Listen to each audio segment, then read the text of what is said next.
Merci. Europe 1. La question très essentielle de Samuel Etienne.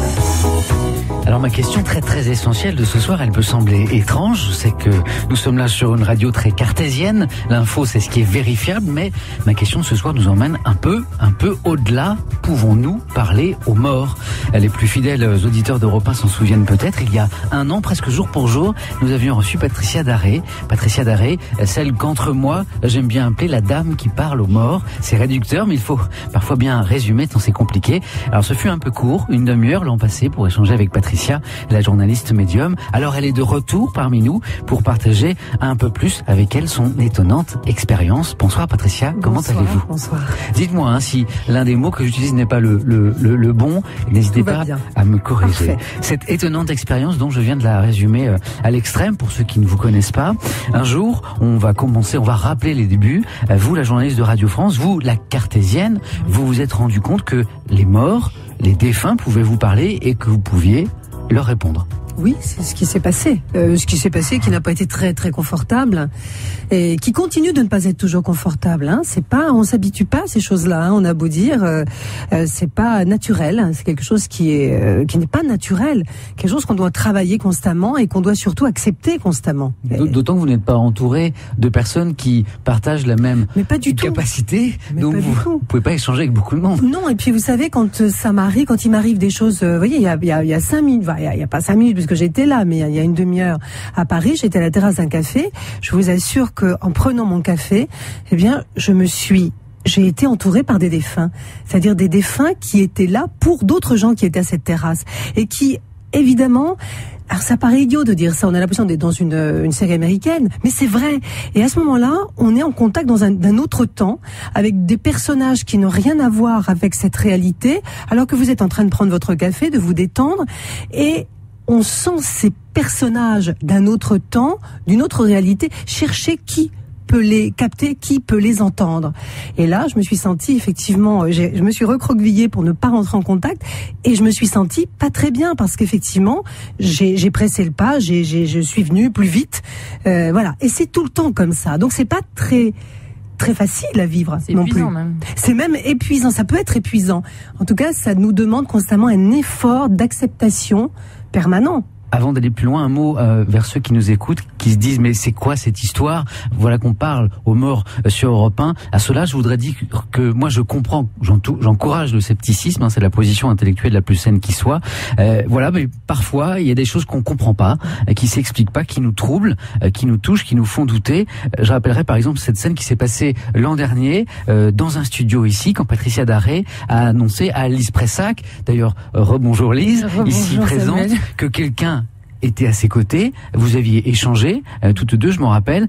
Dites-nous, Lise, quel avait été votre sentiment? Est-ce que vous aviez été troublée par le message de Patricia? J'en ai encore le cœur qui bat là, juste quand vous en parlez. D'ailleurs, ça s'est entendu à l'antenne, j'avais l'émotion qui commence à monter. Justement, Patricia s'est arrêtée. Vous aussi, Samuel, en se disant, bon, le reste continuera en antenne. Patricia a vu ma grand-mère et elle a employé des mots qui auraient pu être ceux vraiment dans la bouche de ma grand-mère. Et pour les sceptiques, je précise qu'elle ne savait même pas quand elle est venue l'année dernière qu'elle allait me croiser. Donc elle avait aucune idée de qui était Lise Pressac. Elle n'avait pas pu faire de recherche sur ma grand-mère. Je mets au défi qui que ce soit de trouver des infos sur elle sur Internet. Et donc voilà, oui, j'ai été complètement troublée. Et en même temps, c'était un message d'apaisement. Donc voilà. Et depuis entre nous, ce studio d'Europe 1 où cette scène s'est passée, on l'appelle le studio de la grand-mère de Lise Pressac. Je viens lui rendre visite de temps en temps. En tout cas, n'hésitez pas, Patricia, si quelqu'un se manifeste dans ce studio ou du côté de la régie. Dans ce studio, alors si on commence, ça va être très long. Eh ben voilà, ça commence. Voilà. Bon, n'hésitez pas à nous le dire en tout cas, s'il y a un message à faire passer. Présentation, avant d'aller un petit peu plus loin, Patricia, comment vous présentez? J'ai utilisé plusieurs mots tout à l'heure, j'ai notamment dit journaliste et médium. Oui, je serais plutôt... voilà, je suis médium. Vous voyez, médium, ça me gêne. Je veux dire pourquoi. Et c'est ce que je suis, je le reconnais. Dans vos livres, vous utilisez ce mot parfois. Oui, je suis médium, parce que je peux pas trouver d'autres mots intermédiaires. Mais immédiatement, il y a beaucoup de gens qui se disent médium ou qui sont médiums, voire professionnels, commerçants, je ne sais quoi, parapsychologues, je ne sais quoi encore, qui viennent immédiatement me voir en disant bonjour consoeur. Ça me gêne horriblement. Je ne me reconnais pas dans cette catégorie-là. D'abord, je fais pas de commerce. D'abord, je continue de dire que c'est quelque chose, c'est une aventure qui arrive comme ça à un humain et il doit chercher à savoir ce que ça veut dire plutôt que d'essayer de commercer. Parce qu'on l'a pas encore dit, vous ne commercez pas. Absolument pas. Votre don. Hein, bah oui, c'est on va dire c'est une possibilité que j'essaie de comprendre plus que de développer, de comprendre à chaque fois. Et je me reconnais pas dans cette catégorie de gens qui viennent à moi très étranges, très déconnectés, très éthérés, me parlant avec un langage oriental, avec des chakras, des je ne sais quoi. Et tout à coup, je suis obligée de dire mais attendez, moi je veux pas faire partie de ça et je le dis, je ne me reconnais pas. Je ne parle pas le même langage qu'eux, je n'ai pas la même fonction et je n'ai pas non plus le même but dans cette aventure. Vous avez votre voix à vous. Je m'interroge aussi sur vos missions très très vite. Vous êtes rendu compte de ce don. Je sais que vous n'aimez pas parler de don, on en parlera tout à l'heure. Oui, cette possibilité. Vous faites possibilité. Elle vous avait été accordée pour 2 missions. Alors dites-moi si je résume trop ces 2 missions. Aider les esprits à se libérer vers des dimensions, on va dire supérieures, et passer des messages aussi aux familles endeuillées. Alors effectivement, le mot mission, c'était un petit peu présomptueux parce que c'est vrai que c'est on va dire une possibilité qu'on a et autant l'utiliser. Passer des messages, oui, c'est-à-dire que si je rentre dans un espace-temps qui est pas le mien d'un seul coup parce que quelqu'un c'est en train de de devenir à moi et quelqu'un qui fait pas partie de notre temps, je vais écouter ce qu'il a à dire, pourquoi il est là. Donc il va me demander, c'est cette personne, ce personnage d'un autre temps, quelquefois en 2D, souvent en 2D, je ne vois jamais en 3D, va me parler et me dire des choses, soit à transmettre, soit à savoir pour la suite ou de mon existence ou de l'existence de quelqu'un d'autre. Donc, je suis réceptive. Au début, je bloquais tout. Je disais, je ne veux pas entendre ces choses-là, je ne comprends pas, ça me perturbe. Maintenant, je suis réceptive, je dis, ok, j'écoute, et puis ensuite, je transmets. Alors, mission, je ne sais pas, en tout cas, fonction. Je veux dire, parce que mission, ça fait un peu, je suis missionné, vous ne l'êtes pas, je suis élu. Oui, ça fait un peu super-héros. Ça fait un petit peu super-héros, j'aime pas du tout, on n'est pas. C'est une fonction, oui. Une fonction. Cette capacité que vous évoquez, est-ce une capacité de très rares individus ou est-ce que tout le monde l'aurait un peu mais pas forcément développé? Je crois qu'on l'a tous pas développé. Évidemment, nous sommes tous faits de la même façon. On a tous ces capteurs, cette manière d'appréhender les réalités. Il n'y a pas une réalité mais des réalités. D'ailleurs, chacun d'entre nous a sa réalité qui ne correspond pas avec celle de l'autre. Souvent, on ne voit pas les mêmes choses au même moment, on ne les voit pas de la même façon. Et je crois que nous sommes tous capables de cela. Certains le développent, soit par des chocs, soit par des maladies, soit par ce qu'on appelle des morts cliniques ou des NDE, j'allais dire. Mais ça, c'est un langage un peu plus spécialisé dans l'ésotérisme. Mais c'est quelque chose qu'on porte potentiellement en soi et qui va à un moment ou à un autre ou se déclencher ou jamais, ou commencer à insuffler des petites informations comme ça au fur et à mesure de l'existence. Patricia, votre expérience de vie, vous les avez racontées dans 2 livres déjà, Un souffle vers l'éternité et Les lumières de l'invisible, chez Michel Lafon. Et je crois que vous préparez un 3e livre. En fait, il est prêt, il doit sortir là, à la rentrée. Oui, absolument, le 25 septembre. Un livre un peu différent, c'est un petit peu différent, où je vais raconter évidemment encore quelques expériences, mais là, j'ai eu envie d'autre chose pour ce 3e livre. Je me suis dit, c'est bien beau, raconter comment on voit les morts, qu'est-ce qui se passe de l'autre côté, mais moi, je suis pas dans ce monde je suis cartésienne et il me manque des cartésiens dans le livre à côté de moi. Et puis, au début, il y a cette envie de votre part de comprendre, et vous nous le racontiez l'an dernier déjà, d'aller vers la science. Oui, de comprendre comment ça fonctionne, comment ça marche, comme disait un de nos ex-confrères. Comment ça marche, voilà. Donc je suis allée frapper à la porte de certains scientifiques pour leur demander si tout cela était raisonnable ou complètement pathologique. Voilà. Vous voulez savoir si vous étiez folle ou... Exactement. Mais ça, j'ai une petite idée là-dessus déjà, je ne dirais pas plus, mais...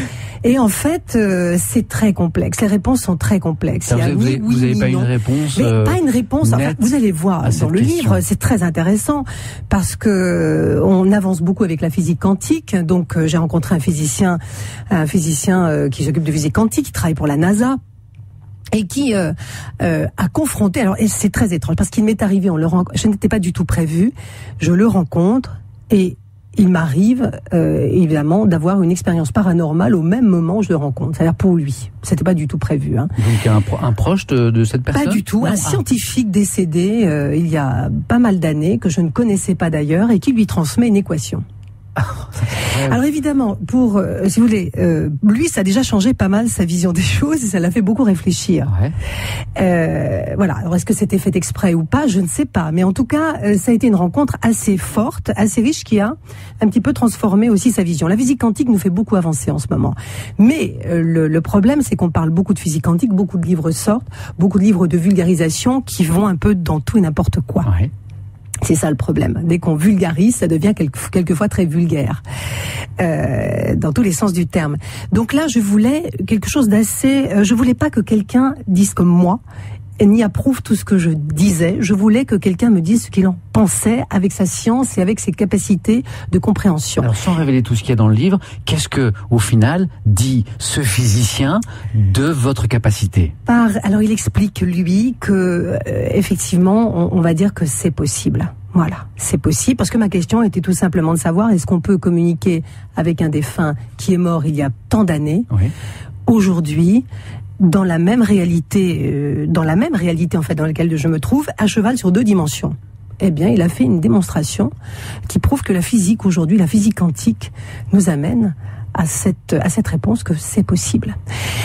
Déjà, ça, c'est une ouverture extraordinaire, parce qu'après, ça nous laisse un champ. Moi, je ne voulais pas donner de réponse dans ce bouquin. Je ne voulais pas qu'on me donne une réponse. Je voulais juste inviter à la réflexion. Ce qui m'indispose le plus, ce sont les gens qui sont fermés. C'est-à-dire qui ne veulent pas en entendre parler, pour lesquels rien n'est possible. C'est-à-dire, quand on commence à aborder le sujet, on vous dit « Oh, stop !» Oui, moi j'y crois pas, ça n'est pas possible. Voilà. Vous vouliez montrer que la porte était ouverte? La porte est ouverte, c'est-à-dire je ne vais pas démontrer de toute façon aujourd'hui que je parle avec les morts à quelqu'un qui a d'énormes doutes là-dessus. Ce serait d'abord inconvenant de ma part, et puis je crois que chacun doit faire son chemin là-dessus, doit réfléchir, doit être amené à vivre des expériences. Mais ce que je voulais, c'est que chacun se dise « Mais alors élémentaire, mon cher Watson, ça peut être comme ça aussi. » C'est peut-être possible. C'est peut-être possible. Patricia, vous parliez donc de ce physicien de physique quantique. Oui, donc, de physique quantique, Massimo Teodorani, un Italien. Et vous êtes confronté à d'autres scientifiques pour votre livre? Alors, j'ai voulu rencontrer une psychanalyste qui est très intéressante, parce que c'est une psychanalyste qui s'appelle Luce Janin-Villard et qui a écrit pas mal de bouquins et qui est assez ouverte, mais quand même très psychanalyste. Et moi, je me suis demandé toujours, à chaque fois que j'avais affaire à une expérience paranormale, quelle était la frontière entre l'esprit, on va dire, de la psyché tel qu'on le définit en psychologie, et l'autre partie de l'esprit qui est capable d'aller dans une autre possible dimension. Et j'ai été étonnée de voir que, en fait, tout est lié. Notre psychisme, notre vécu, notre histoire, notre capacité d'appréhender les choses est liée aussi à notre capacité de capter autre chose. Tout est intimement lié, et là les réponses sont très curieuses. C'est pour ça que cette capacité, elle n'arrive pas à n'importe qui, ni à n'importe comment. Non, ni à n'importe quel moment, pardon. Exactement, ça arrive au moment où ça doit arriver. Il y a dans cette capacité de capter, des médiums, je pense, une volonté inconsciente d'aller dans un au-delà, et qui arrive après quelque chose de très particulier. Je pense que on ne voit pas des fantômes si on n'en a pas besoin. Vous, par exemple, c'est arrivé, Patricia, si mon souvenir est bon, après la naissance de mon fils. Voilà, un événement très fort. Mais voilà, à un moment de ma vie où j'avais l'impression d'avoir rejoint le summum. Donc, est-ce que mon inconscient a dit, maintenant tu peux faire autre chose? Voilà. Patricia, un mot de votre succès aussi. D'ailleurs, est-ce qu'il a un titre, ce livre? Est-ce qu'il a été baptisé? Alors c'est drôle, parce que là, vous me parlez d'un livre qui n'a pas encore de titre, puisqu'il est à la relecture, pour tout vous dire, mais qui va jouer entre la science et l'invisible, probablement. Hein. Il est sorti le 25 septembre, donc. Donc votre succès populaire, je veux pas seulement parler de vos ventes de livres, j'ai assisté moi-même à la ferveur qui vous entoure, lors d'une séance de dédicace, par exemple. On sent que les gens ont envie de vous parler, de vous toucher. Il y a des attentes incroyable dans les yeux des gens. C'est impressionnant, c'est presque effrayant. C'est presque effrayant. Moi, ça me fait peur et ça me fait beaucoup de peine aussi, parce que beaucoup de gens pensent qu'en venant me voir, ils vont avoir la réponse, comme le petit gobelet qui tombe de la machine à café. Et ça, c'est terrible. Ou alors la guérison. C'est-à-dire que, vous savez, on est dans aujourd'hui, à notre époque, il y a une telle détresse que les gens pensent pouvoir. Ils ne pensent pas au chemin à faire. On veut la réponse tout de suite, ici et maintenant. On est dans une société de consommation qui nous a enseignés à avoir tout de suite. Et ils vous voient comme une promesse de réponse. Exactement, de à leurs réponse questions. immédiate. Et si on leur dit, mais vous savez, il faut cheminer une guérison, il faut la construire, la guérison. Ah oui, mais ça va être long. Combien de temps? C'est ça, en fait. Il faut complètement, je pense, nous réadapter et réenseigner les bonnes bases pour une vie saine et sereine. Et les gens qui viennent me voir sont dans une détresse parce qu'ils ont tout perdu, le bon sens et le sens de cette vie saine et sereine, en fait, c'est ça. Alors, les gens qui nous écoutent doivent se demander de quoi nous parlons ce soir. Justement, moi je parlais des sceptiques tout à l'heure, Patricia. Je répète, moi c'est une position intellectuelle que je respecte, que j'encourage même plutôt le scepticisme. Qu'est-ce que vous leur répondez aux sceptiques, ceux qui viennent vous voir, et ça doit arriver d'ailleurs, et vous dites, Patricia Daré, vous êtes un charlatan. Qu'est-ce que vous leur dites? Bon, d'abord, je leur répondrai charlatan. Pourquoi? Parce que je vends rien. Et, enfin, bon, je fais un livre, d'accord. Vous allez me dire, ah oui, bah, elle vend des livres. Ouais, mais enfin, voilà, si vous connaissez un éditeur qui donne gratuitement, je veux bien aussi. C'est pas le problème. Je fais pas de business avec ça. Charlatan, non. Et je dis, vous êtes sceptique, vous avez raison. Parce que le scepticisme reste une barrière formidable contre justement la charlatanerie, et elle est dans n'importe quoi. Et je préfère avoir affaire à des gens sceptiques, bien avec la tête sur les épaules, avec lesquels on peut discuter, qu'avec les gens qui croient en tout, qui partent dans n'importe quoi, et qui sont victimes de n'importe qui. Et qui attendent tellement, comme ceux que vous nous avez un peu décrits tout à l'heure. Exactement, et qui attendent tout. Et attendre le miracle. Ça, je dois dire que ça m'angoisse beaucoup. Donc les sceptiques, je leur dis, écoutez, moi je vous dis ce que je vis, je n'ai aucune raison de vous mentir parce que je vois pas ce que ça m'apporte de vous mentir. Et je vous demande juste d'ouvrir les oreilles et que peut-être vous, qui avez certaines angoisses sur la mort ou sur votre mort ou sur la mort des vôtres, mais peut-être que vous allez être amené aussi à vivre des choses assez curieuses. Juste, si vous ouvrez les yeux et les oreilles, peut-être que des choses que vous allez voir autour de vous vont vous paraître étranges ou incohérentes dans notre réalité, qu'elles vont être peut-être des signes. Moi, je dis ouvrez juste la vie autour de vous pour mesurer combien nous sommes infinis. L'homme est un mystère, vous savez, aujourd'hui nous sommes à l'aube de découvrir ce que nous sommes, nous, l'être humain. On n'en sait rien encore. On est à l'aube de le découvrir. Il faut encore un long parcours, une longue journée pour savoir de quoi nous sommes capables. Donc, restons ouverts. Voilà. Je parlais des sceptiques, allons à l'inverse maintenant, vous l'expliquez très bien dans vos livres, comment subitement, vous nous l'avez rappelé, le proche disparu de quelqu'un avec qui vous êtes en train de parler vous apparaît, vous parle, parfois avec un message. Comment réagissent-ils ceux à qui vous annoncez justement un message de l'au-delà pour eux? Quels sont les types de réactions? Certains, ça doit quand même sacrément les ébranler, les secouer. Mais bien sûr, c'est pour ça qu'on ne dit pas, on annonce les messages d'une façon un peu soft quelquefois, parce que quelquefois il y a des pleurs. Quelquefois, il y a un mutisme total. Des gens sont choqués. Il y a un refus aussi, qui veulent pas entendre. Ils disent, non, moi, je peux pas. Et souvent quand même, dans la grande majorité, c'est un changement de vie. Là, on me dit, vous m'avez changé ma vie. C'est souvent ce que j'entends. Ça a changé ma vie.